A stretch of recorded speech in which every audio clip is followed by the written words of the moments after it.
From a young age, I always felt out of place. Growing up in a small town in western New York, my world felt confined and the future seemed distant and unclear. My parents did their best. My father worked in construction, and my mother kept our home in order. I was just an average kid, blending into the background both academically and socially. College was no different. I attended a local school, staying at home to save money. My grades were unimpressive, and I often worked more than I studied, whether flipping burgers or helping my dad on construction sites. When I graduated with a business degree, I naively believed the world would open up for me, but reality hit hard. The big companies didn't want me. I didn't come from an Ivy League school, and my average grades weren't impressive. I ended up at a small property management firm where my role was far from glamorous. Yet surprisingly, this is where I discovered my passion for real estate. My boss noticed my growing interest and became my mentor, teaching me the ropes of the industry and eventually setting me on a path I hadn't anticipated. Now it was time to close this chapter and start anew. I had parked my SUV in the airport's long-term lot, estimating it would take about 2 weeks before anyone noticed it had overstayed. With just a briefcase and a small travel case, I walked toward the Delta terminal. Inside the briefcase were all the essentials, several IDs, a few $1,000s in cash, and my travel documents. To a casual observer, everything seemed normal, but anyone who truly knew me would sense something was off. The identification bore a different name, though the face on the license and passport was unmistakably mine. Today marked the beginning of my new life, under a new identity. I entered the terminal and went through the screening process to board my flight. TSA was efficient. They checked my ticket, x-rayed my briefcase, wallet, and car keys. There were no bombs, water bottles, or other prohibited items. They rightly concluded I wasn't a terrorist and let me through. My next stop was the men's room, where I entered a stall and began removing my outer clothing. Underneath, I had another outfit. I transformed from a businessman into a tourist returning from vacation, now wearing a flashy shirt, shorts, and summer shoes. I exited the restroom and blended in with passengers arriving from Las Vegas. I looked like just another tourist back from Fun City. I followed the crowd to baggage claim and approached a small, nondescript wheeled suitcase sitting alone on the conveyor. Since no one paid attention to it, I grabbed it and headed for the exit. I boarded the interterminal transport and 10 minutes later exited at another terminal. I stopped at the restroom, shed another layer of clothing, and stashed it in the stolen suitcase. At the ticket counter, I checked the bag, used one of my new IDs, and collected my boarding pass. Instead of facing the TSA checkpoint again, I headed to the area with all the shops, losing myself in the crowds before slowly making my way to the exits. Soon I was back on the tram, heading toward Continental's terminal. This time, I was actually going to board a plane and leave the airport. Soon I was on an overseas flight. I had successfully transformed into another person. My new life begins now. My wife, the cheating traitor, will never find me or my money. I suppose I should explain what led to this drastic change in my life. Let me start by telling you more about myself. I was born in Western New York in 1960. I graduated from high school in the middle of my class. I wasn't particularly remarkable in academics or physical fitness. I guess you could say I was just an average kid. My parents weren't wealthy professionals. My mom stayed at home and my dad worked in construction. I attended a local college and lived at home. During the school year, I worked part-time in fast food and spent summers working construction with my dad. My college grades were mediocre, with a 2.6 GPA over 4 years. Between working long hours, I didn't focus much on school, doing just enough to get by.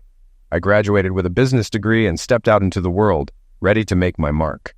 But it was a shock when none of the big companies wanted to hire me. I guess my average grades from an average college with a simple business degree didn't stand out among the superstar graduates. So I searched for a job instead of a prestigious position. Eventually, I found work with a small property management firm. I didn't get a private office with a secretary. I got a desk, a phone, and a lot of responsibilities for little pay. My college dreams of a white-collar job with 9 to 5 hours were shattered. In a small business, I quickly learned that everyone was a jack of all trades. I chased tenants for overdue rent, helped with evictions, interviewed prospective tenants, and even assisted the maintenance crew with cleaning and painting. I didn't make much money, but I learned the real estate business by doing everything. And in the process, I fell in love, not with a beautiful woman, but with the real estate industry. My boss, the owner, noticed my growing passion for the business and took me under his wing. He had a couple of adult children, but none were interested in following his path. I suppose I became the child he always wanted, someone he could pass his knowledge to. One day, he called me into his office. "Billy, take a look at these bank foreclosures and let me know which ones you think would be good investments for us," he said. "I have never done this before," I admitted. "Don't worry, I'll review your recommendations before we commit, and I'd like your results right after lunch." Lunch at his company was at 12 o'clock, and it was already almost 10 o'clock. He didn't give me much time, I thought. I skipped lunch and spent the next 3 hours studying the listings. I found a few that I thought he might like. Right at 1 o'clock, I walked into his office and presented my picks. He listened for almost an hour before interrupting. "Everything you picked is terrible," he said bluntly. "Come over here and I'll show you how it's done," he added. We spent the rest of the week going over the options. By the end, we had identified a few properties with great potential. I learned a lot that week, and I realized my humble boss was a real estate genius. He bid on 4 of our picks and won only one, a 4-family apartment building built in the early 1910s. It was in a neighborhood on the edge of an upscale area, popular with young couples and college students. The building needed a lot of work, but we bought it at a great price, and the bank provided all the construction loans, postponing mortgage payments for 6 months. Essentially, we bought the building with almost nothing down and had all the funds needed for renovations. At closing, he handed me the keys and said, "It's your project. Start tomorrow." For the next 6 months, I experienced more emotions than I thought possible. I went from highs to lows and back again. Along the way, I learned a lot about the rental business. By the time the first mortgage payment was due, I had all the apartments rented and things were running smoothly. Soon after, my boss surprised me again. "Bill, sign these papers for that 4-family building we bought." "Sure, but why?" I asked. "Because I'm transferring ownership to you. It's your building now." "What?" I exclaimed. "Bill, I'm getting old and I want to pass my knowledge on to someone. I hope you'll let me pass it to you. My kids will probably sell off all my properties when I die, as is their right. So we'll start you on your own real estate business. Please accept this small gift from me." And that's how I got started. Soon I became Bilko Properties, LLC. My friend and mentor passed away about 5 years later. Just as he predicted, his children sold everything off. They wanted top dollar and found a buyer willing to pay. By that time, I owned 15 properties, all in good areas and fully rented. My financial plan was based on 50% occupancy, meaning if half a building was rented, it covered all costs. Most of my buildings ran at 100% occupancy. I wasn't rich, but I wasn't struggling either. I was doing well. I acquired a few commercial properties when the guy who bought my late boss's business went bankrupt. He thought he could hire lots of help and spend all his time on the golf course. Turns out, he was wrong. I was 30 years old when I met the woman who would become my wife. I had purchased a commercial property in a decent neighborhood, and she and a friend rented one of the office suites to start a decorating business. When they met me, I was dressed as I usually was, just like any other worker. They, however, were dressed to impress, straight out of a fashion magazine. I guess as interior decorators, they had to make an impression. Well, they certainly made one on me. Wendy was the more assertive partner, and she won my heart. In my mind, I pictured her standing in front of a vine-covered cottage with 2 small children waiting for their dad to come home. I imagined myself as that dad. When I quoted them the rent, I could tell from their faces that they couldn't afford it. "Since this building is fairly empty," I lied. "There was only one other vacancy. I can offer you an introductory rent for the first year." "How much lower?" they asked in unison. "About half. If that's not too much, the owner gives me some flexibility on introductory rates."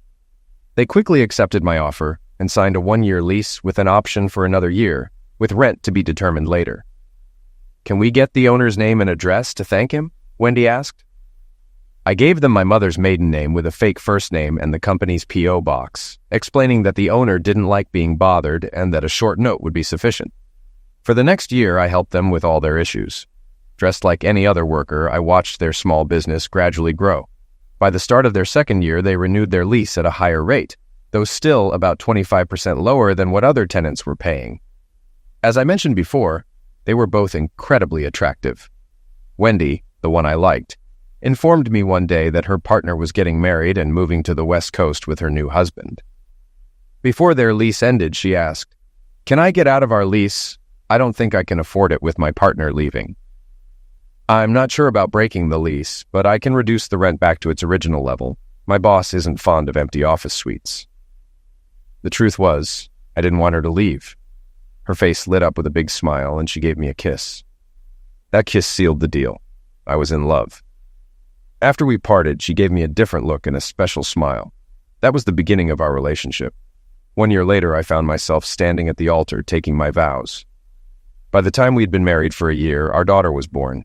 Wendy had a difficult pregnancy and delivery. Her doctor advised against having more children, so she had her tubes tied. Our sex life remained good, but her desire for it diminished. Mine didn't. Wendy shifted her focus to her business. From that point on, she never realized that I was more than just a flunky for a wealthy landlord. She started treating me with little respect, seeing herself as the primary breadwinner. I tried to tell her that I actually owned several properties, but she never gave me the chance. Whenever I began to explain, she'd say, "I don't want to hear about your work. It's boring." To keep my family together, I accepted her low opinion of me. She was still beautiful and I was just average. By enduring her put-downs, I was able to keep my beautiful wife and daughter. My daughter quickly became the love of my life. When I wasn't working on real estate deals, I spent every available moment with her. Watching that little girl grow up was my only reason to keep going. Wendy and I just drifted further apart. She was drawn away from me by her wealthy and influential clients. But I kept buying properties. Some I held on to, while others I sold quickly for a profit. I was quietly building a fortune she knew nothing about. Wendy became increasingly contemptuous and distant. Eventually, I was relegated to the spare bedroom. The reasons for my exile were my snoring, tossing and turning, keeping her awake, and, of course, smelling like a lowly worker. At first, I was allowed to visit her bed weekly, but eventually that dwindled to once a month if I was lucky. The only reason I put up with it was my daughter. If I confronted Wendy and we divorced, I knew she'd get custody, and I'd be left with the bills. I loved my daughter too much to let a selfish wife cut me out of her life. I channeled my frustration and loneliness into my real estate business, running it like a secret mission with intense passion. I created interlocking corporations, used multiple P.O. boxes, had various office fronts, and most of my employees worked out of different buildings. In my main office, it was just me and my loyal bookkeeper. Everyone else thought I was just another worker, and I never corrected their assumptions. By the time my daughter Amy was 15, I owned about $25 million in mortgage-free property and another $50 million with some mortgage debt. These were held under various corporate names at different addresses. The rents were collected in different P.O. boxes, with some of the money quietly funneled into offshore accounts to avoid taxes. I was starting to accumulate significant wealth. By now, I owned nearly 100 properties. They weren't just small apartment buildings anymore. They included large apartment complexes, strip malls, commercial office spaces, and even a shopping mall. Amy and I grew close over the years. I was the parent who was always there for her. If she had a game, I was in the stands cheering. If she was sick, I sat by her bedside, holding her hand. We spent hours together at the mall, doing the things a mother and daughter typically would, except it was me instead of her mother. Wendy was too busy with her life to bother. By then, Wendy's business was thriving. And since I never bragged or changed my lifestyle, she still saw herself as the primary breadwinner. I never corrected her because, by that point, I didn't want her to think I had money and then divorce me. Wendy viewed me as a failure living off her success, and she no longer hid her contempt. To be considered a second-class citizen in our home, I'd need a promotion. While I tolerated her attitude, I also began hiding more of my wealth offshore. When Wendy decided to trade up, I didn't want to be left penniless. Wendy's decorating business required hiring very artistic people. These guys made me uncomfortable. Wendy noticed and took pleasure in making my life difficult. Whenever I was in her office, she would make sure that gay employees were assigned to help me. These guys had a hard time keeping their hands to themselves, and Wendy enjoyed every moment of it. I didn't. This was just another way for Wendy to show her disdain for me, but I accepted her treatment to stay in the marriage and remain close to my daughter. I had become a coward. My husband Bill was a decent guy, but he lacked ambition. I was always driven, striving to improve our lives, while Bill seemed content to hold me back. Sure, he was an average lover and the father of our only child, and he treated our daughter like a princess. He was always there for her, but he did nothing for me. I often wondered what I ever saw in him. He was just average, satisfied with a dead-end job working as a gopher for a reclusive real estate mogul. He was always nice, though. When I started my business with my friend Millie, he was basically the landlord's errand boy, and I could easily get him to bend over backward for us, securing lower rent and plenty of extras. In our second year of business, Millie and I realized we weren't meant to be partners. I was the aggressive one. If a client was male, I'd flirt and hint at possibilities to secure their business. If a client was female and curious, I'd indulge her curiosity for the sake of the deal. Millie wasn't like that. She had morals. I, on the other hand, enjoyed playing around. Eventually, Millie left for the West Coast with her boyfriend, fed up with how I treated her. She left me the business and all the assets, and I gave her nothing in return. I worried about affording the full rent on our fancy office suite without Millie's help, so I turned my charms on Bill again. I managed to secure the lower rent for another year. I kissed him for the first time as a thank you, half teasing. But after that kiss, I realized I enjoyed kissing him. I'm not sure why. Maybe it was because I hadn't had a good session with any of my lovers in over a month. I guess I was feeling a bit needy. Despite Bill's shortcomings, he was actually a pretty good lover. He was considerate, always putting me first, unlike the men I was used to, men who cared only about their own pleasure, leaving me unsatisfied. I rarely got involved with women unless it was for business, and I always made sure they were satisfied. But that was strictly business. Outside of the bedroom, though, Bill was boring. He wasn't interested in current events, popular authors, artists, or anything like that. Conversations at parties with him would fizzle out quickly because all he could talk about was real estate and bookkeeping, topics that bored my friends to end of life. I tried taking him to operas, philharmonic concerts, and plays, but I spent most of the time trying to keep him from snoring. Since I was in the decorating business, I had to attend charity events to promote myself and be seen. When I brought Bill along, he would just sit at the table and contribute nothing to the evening. He didn't even dress well. At these events, he was more of a liability than an asset. I probably should have worked on his image, but I was too busy growing my business. One day, I received an invitation to a charity event. This time, I didn't tell Bill until it was too late for him to change his plans. "Bill, I'm going to the event. Even if you can't attend, it's important for my business, and you know I'm the one responsible for our lifestyle." I argued, "But Wendy, won't it look bad if you go alone?" Bill asked. "I'll bring one of my decorators with me. He'll be visible enough that no one will mistake him for a lover."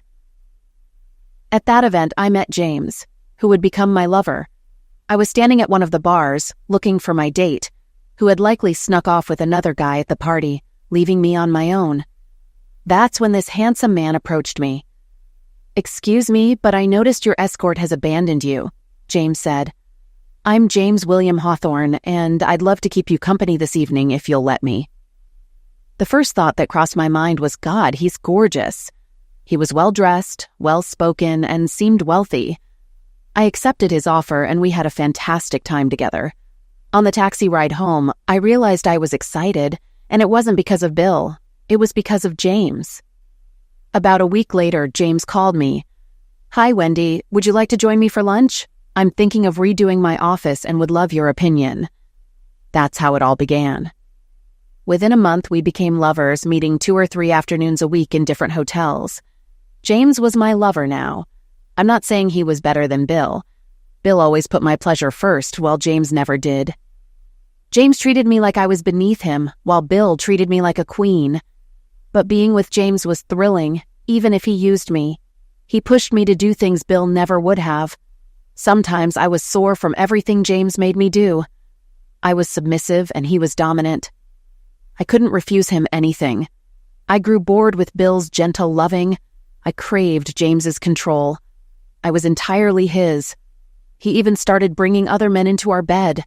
I never wanted it to end. I decided I needed an apartment of my own, a place where James and I could spend all our free time together. So, I made a plan and put it into action. "Bill," I started, "I'm going to rent an apartment in the city. The commute between my office and this ugly farm takes too much time, almost an hour each way. I could use that time working instead. I know you love this farm, so you and Amy can stay here. There's no need to disrupt your lives." "But Wendy," Bill began, but I cut him off. "This isn't up for discussion. I've already made up my mind. I've narrowed it down to 2 choices, and I'll be moved in by the end of the month." I saw the hurt in Bill's eyes. "Don't worry, honey. I'll still be home on weekends for you and Amy." I carried out my plans. James helped me choose an upscale apartment just minutes from my office. To make Bill feel involved, I showed him the apartment and asked for his approval. Before he could respond, I said, "I knew you'd love it too. I'll use it to showcase my decorating skills." When we left the building, I noticed that the manager seemed to know Bill. I assumed they had met at one of the real estate events Bill often attended. The day Wendy got an apartment in town to avoid the long drive from our country house, or so she claimed, I knew my marriage was over. I had suspected she was seeing someone else, but this confirmed it. Wendy never realized that I owned that apartment building, one of my more upscale properties. My manager, who saw me there, wanted to talk, but I acted like we were just acquaintances, not employer and employee. Later, he told me about my wife and her lover. My heart broke. Despite everything, I still loved Wendy, but I didn't know how to cope with this betrayal. My only option was to gather enough evidence of her infidelity and questionable character to secure custody of our child. The manager informed me that Wendy and her lover chose the apartment together, and he even filled out the application with her. They had rented it as their love nest. We decided to wire the apartment for video and audio surveillance before Wendy moved in. I had more than enough money to cover the installation, which we disguised as a new building security system. This time I made sure Wendy paid the full rent, actually a bit higher than the other units, but since her boyfriend was footing the bill, I didn't care. I ensured the lease was in our name to prevent any lawyer from arguing that the recordings I was collecting were inadmissible in court. I began compiling evidence for a divorce. With Wendy effectively moved out, my monthly visits to her bedroom ended. Although she promised to come home on weekends, she never did. When Wendy did visit Amy and me on the weekends, Amy was thrilled to have her mother around again. She was at an age where she needed a mother's presence, someone to bond with and have girl talk. I figured it was just a phase Amy was going through, so I played along. Little did I know how wrong I was. When Wendy did grace my bed with her presence, I found myself unable to perform. The images of her with her lover, the sounds of their sessions, and his degrading comments about me haunted me. I could hear her agreeing with him that I was inadequate both as a lover and as a man. "Bill, what's wrong with you?" she asked, after one failed attempt. "We haven't had sex in months, and you can't even get excited. If I didn't know better, I'd think you had a girlfriend." "I'm sorry, Wendy, but I've got too much on my mind to perform. I'll do better next time, I promise." But there was no next time. Wendy's boyfriend sent the rent checks for her apartment to a rent collection P.O. box, which eventually made their way to me. I copied them and deposited the originals in the bank. Some of you might wonder why I didn't seek revenge while he was with my wife. Don't worry, I did. The bank manager handling my company's accounts was a good friend of mine, and he was also close with the manager at my wife's lover's bank. Just for fun, we started monitoring his finances. We discovered that he was living too close to the edge, relying on the float time between deposits and withdrawals to stay afloat. His accounts were often short on cash, so if his rent check for my wife's apartment was deposited at certain times of the month, it would either bounce or cause his wife's checks to bounce. You get the picture. We started playing with his accounts. Soon, he was getting hit with return check fees and late rent charges from my company, as well as bank fees on his wife's checks that were bouncing. His wife's embarrassment grew as her checks were refused at her favorite stores, and even her friends started asking for cash when splitting lunch bills. Our plan was working perfectly. His credit rating took a hit due to all the bounced checks and fees. His credit card companies didn't close his accounts, but they lowered his credit limit to exactly what he owed, preventing him from charging anything. This also affected his wife's use of their joint cards. As you can imagine, she was furious. No woman likes her credit card being declined. I enjoyed every moment of it. Not only was he losing money to fees, but he also had to explain to his wife why their finances were in such a mess without revealing that it was due to my wife's apartment and our deposit timings. I'm sure their household finances led to some very interesting conversations. Then, fate handed me another break. Wendy visited her doctor for some female health issues, and her pap smear indicated she had a form of cancer.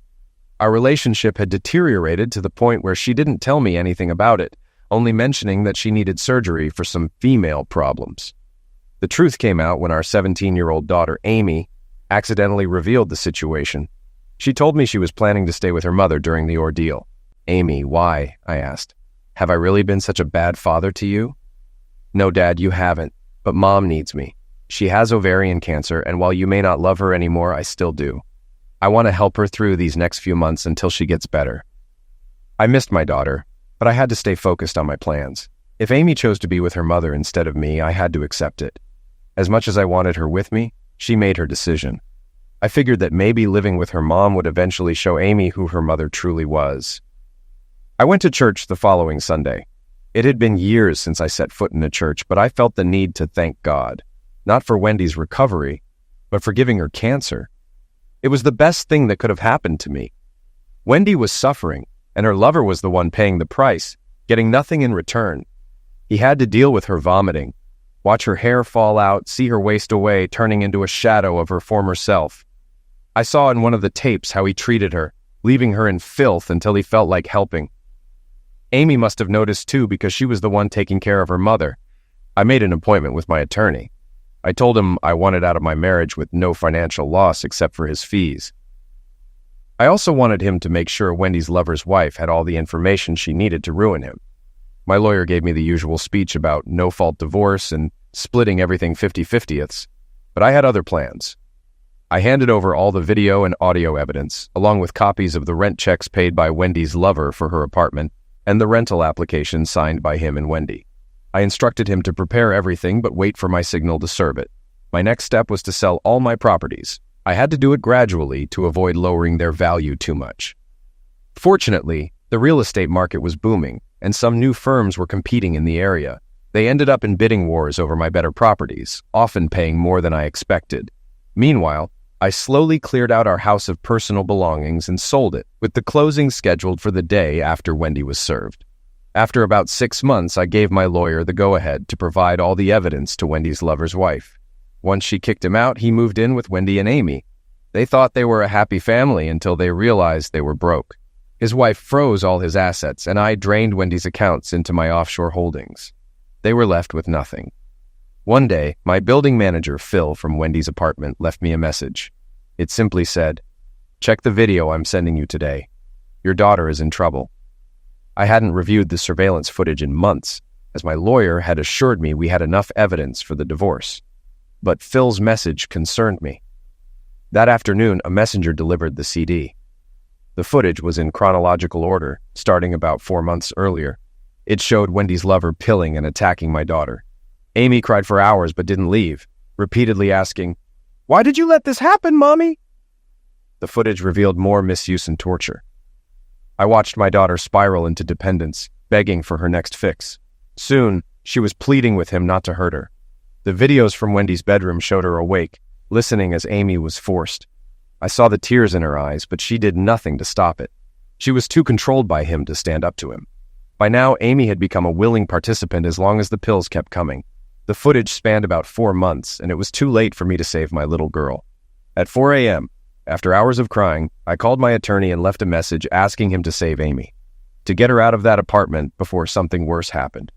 I knew she was 18 now, and legally there wasn't much I could do, but I had to try. Amy was still my little girl. While my feelings for Wendy had faded, I couldn't ignore what was happening to our daughter. The next day, my lawyer returned my call. He said he'd look into helping Amy, but there wasn't much he could do since she was an adult. Later that day, he called back with more news. He told me that Amy was pregnant and claimed Wendy's lover was the father. He was making her sell her body and keeping her hooked on pills so she wouldn't resist. He also mentioned that one night, while Wendy's lover and Amy were working a hotel bar, the client turned out to be an undercover cop. Wendy's lover was arrested on charges of contributing to the delinquency of a minor, along with various prostitution and pill-related offenses. I doubted he'd escape those charges, but just in case, I sent the tapes from Wendy's apartment to the police and the local news media. The publicity from the tapes ensured that he'd never work in town again. It also gave his wife more leverage in their divorce. Meanwhile, he remained in jail awaiting trial, unable to make bail, and my daughter was also incarcerated with no money for her release.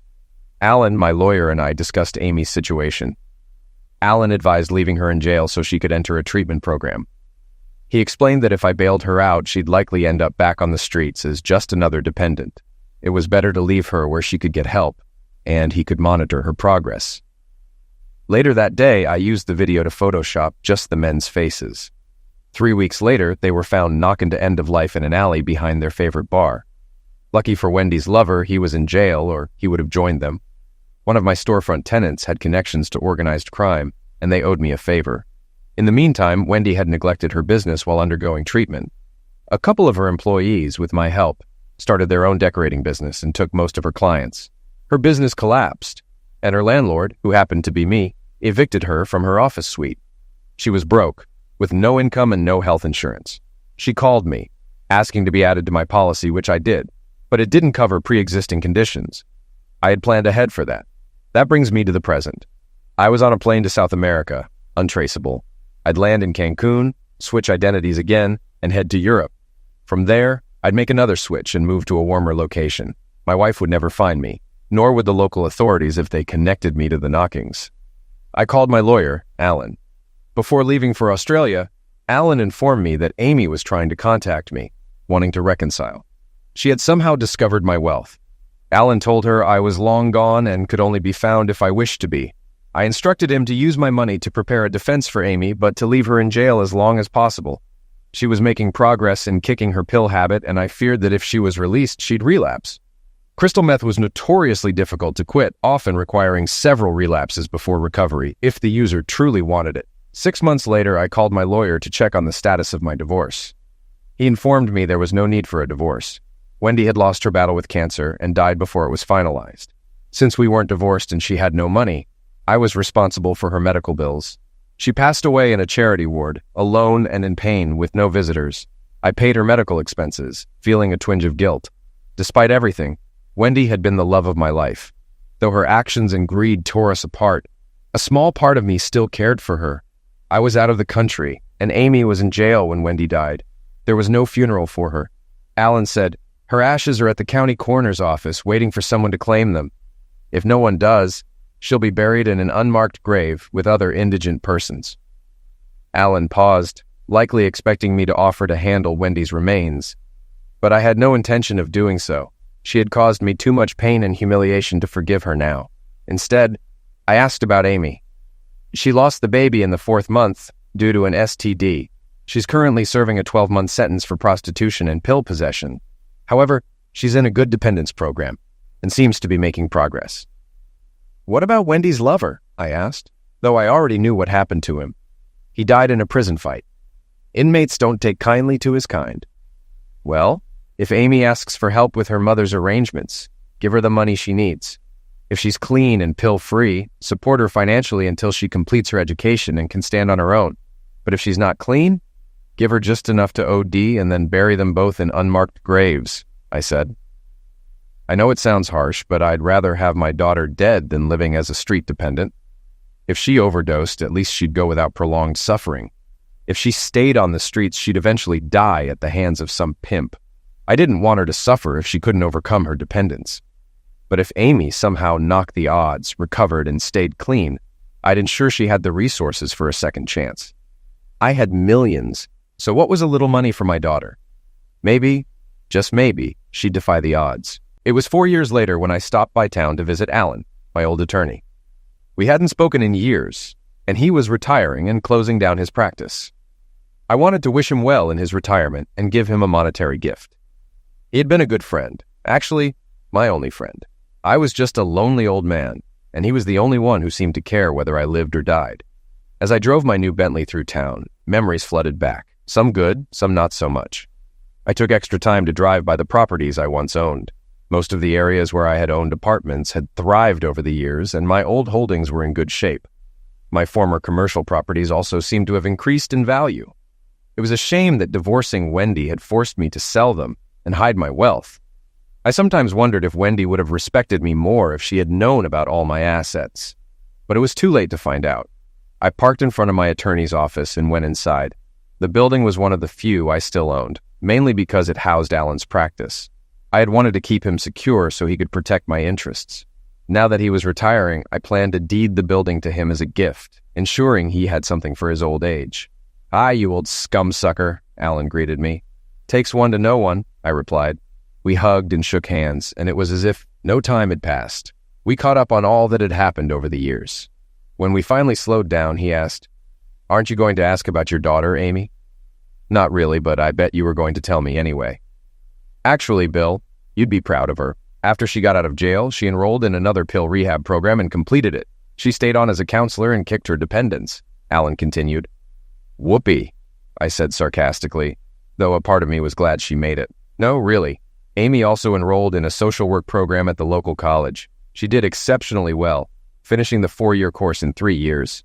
She graduates next month, Alan informed me. "And you paid for it all. I took some liberties with your instructions.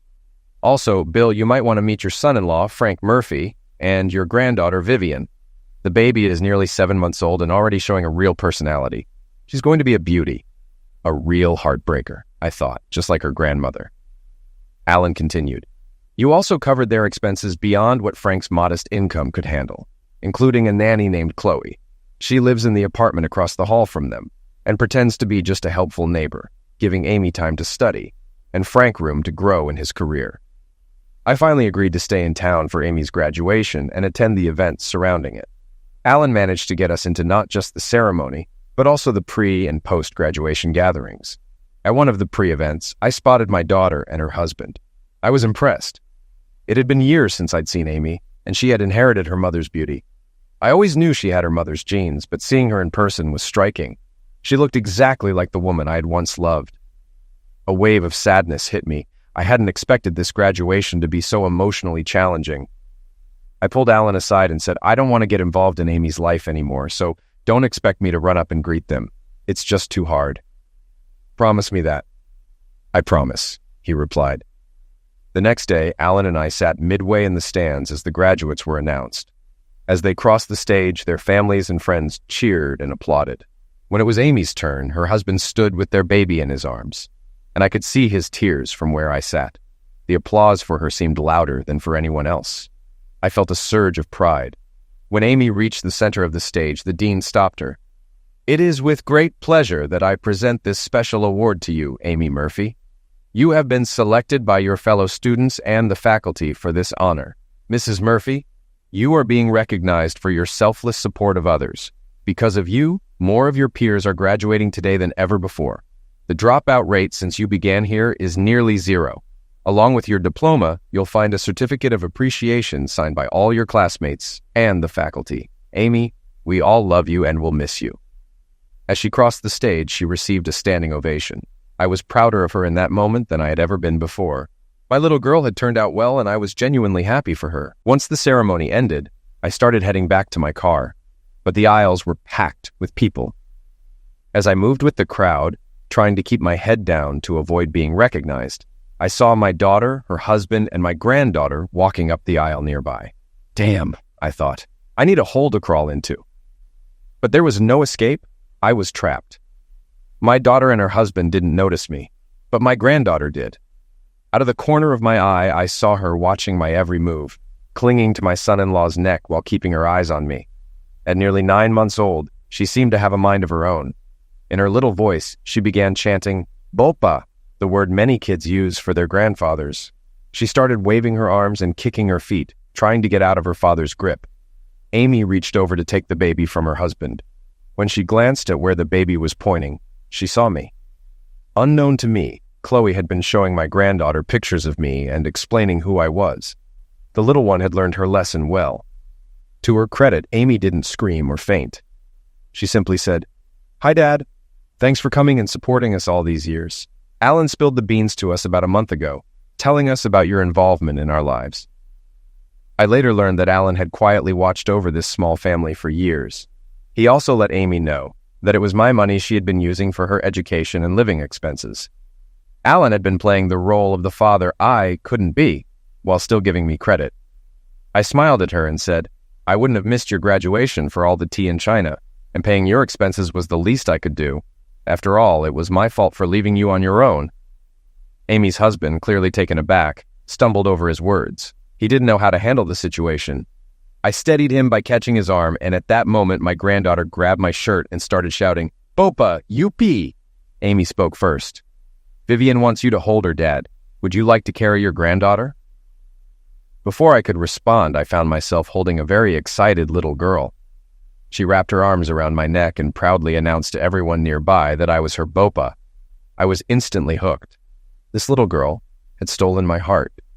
Suddenly, I was a grandfather, father, and father-in-law, all at once, and I loved every second of it. My years of loneliness seemed to fade away, and my heart began to heal. Soon, we were standing in one of the large parking lots with Alan, my attorney. "Bill, let's get in your car and head to a restaurant so you can catch up with your family. There's a lot to talk about," Alan suggested. My son-in-law, Frank, was stunned when he realized we were walking up to a Bentley Mulsanne, a $300,000 luxury car. He stopped and stared in amazement. I handed him the keys and asked, "Want to drive, son?" The grin on his face was brighter than the lights in the parking lot. I could tell he was eager to drive. We drove over to his old knock-up Ford to grab the car seat and all the necessities for traveling with a small child. I looked at the car and made a decision. Tomorrow, Frank would get his own set of keys to the Bentley. I'd get myself a new car later. As we got underway, I found myself sitting in the back next to my granddaughter, who was nestled between Amy and me. Little Vivian held onto my arm, chattering away like any typical small child. A lump formed in my throat. "Dad, we have a lot to talk about," Amy said. "I need to apologize to you. I was a stupid, selfish kid. I never realized how much it hurt you when I left to go live with Mom." "You don't need to apologize," I replied. "I'm proud of how you turned your life around and now have a wonderful family. And I understand now that you needed your mother back then, just as she needed you. I just wish both of you hadn't been taken advantage of by that James creep." "But Dad," I cut her off, "I'd like to be a part of your new life if you'll have me. I made plenty of mistakes in our relationship, and I want to make up for them." "We do have a lot to discuss," Amy said. "And I hope I never see James again. He ruined Mom with his lies and dragged me into pills. If Frank hadn't found me, I'd still be in jail or dead from an overdose. It took me 4 tries to finally kick the dependence. Frank's love helped me overcome that last hurdle. Now little Vivian is my reason for staying clean. There's so much I want to share with her as her mother." Amy cried during most of our ride, not out of sadness, but from the sense of family. It seemed she finally felt complete. We talked through dinner, the next day at their apartment, and in the days following at my hotel. For the next month, we reconciled all those years of pain and loneliness. Eventually, we both agreed that Wendy had been the root of many of our problems. Wendy had been a selfish person, focused only on her own desires. She had been beautiful on the outside, but empty inside. Yet despite everything, I still missed her. No one would ever replace her in my heart. Amy came to realize that I wasn't the villain her mother had made me out to be, but rather a man who was far greater than Wendy had ever acknowledged. At some point during our conversations, Amy looked at me and said, "You still love her, don't you, Dad?" "It still hurts when I think about how much contempt she had for me," I admitted. "But yes, I suppose a part of me still loves her. I wasn't a coward. I loved her with all my heart. But a long time ago, she hurt me deeply. I did what I had to do to protect myself from being destroyed." About 2 months into our reconciliation, my attorney dropped a bombshell. During dinner, he asked, "What do you want me to do with Wendy's ashes? They've been on a shelf in my office for a long time." The table went silent until my granddaughter said, "Want Nana?" Amy and I exchanged glances. "Dad," Amy said, "I thought since I was in jail when she died, I'd never get to say goodbye. But now that I've heard your story, I have things to say to Mom, some not very nice. Can we get her?" "Okay," I replied. "I have things to say too, but I'm not apologizing. After all the pain she caused, she deserved what I did." "Dad, I'm not blaming you. I lived with her and the man who attacked me and got me hooked on pills. They deserved what you did, and so did I. I was awful to you until I hit rock bottom in jail and started to turn my life around." Frank added, "Dad, I met her at a halfway house where she was a counselor. I was in rehab for drinking and she helped me get sober. We've been together since..." We all agreed that Vivian should have some connection to her grandmother, even if just a gravesite. It would also give Amy and me a place to vent our anger. Later, we picked up the urn from my attorney's office. I put it in the trunk of my Bentley, hoping the ride would be uncomfortable for her, as she used to get car sick. We moved to Virginia and bought a small farm outside the city. My son-in-law and I decided to raise horses and offer stabling services. Wendy's ashes were eventually buried in a family plot on the farm, alongside remains from the 1800s. We cleaned up the area and added a picket fence, leaving space for more graves. I had a headstone made for Wendy that read, "Wendy Adams, 1956 to 1995. Cancer sufferer. She will be missed by all who loved her. We all forgive you." As the years passed, I noticed my granddaughter often played near the grave. One day, I asked her why. "Grandma talks to me and helps me read," she said. "She told me she's sorry for hurting you and hopes you'll forgive her. She also asked if she can wait here until it's your turn so you can walk into the light together." A voice in my head added, "Nice try, William, but I don't get car sick anymore." I dropped to my knees and hugged Vivian. "Papa, why are you crying?" she asked.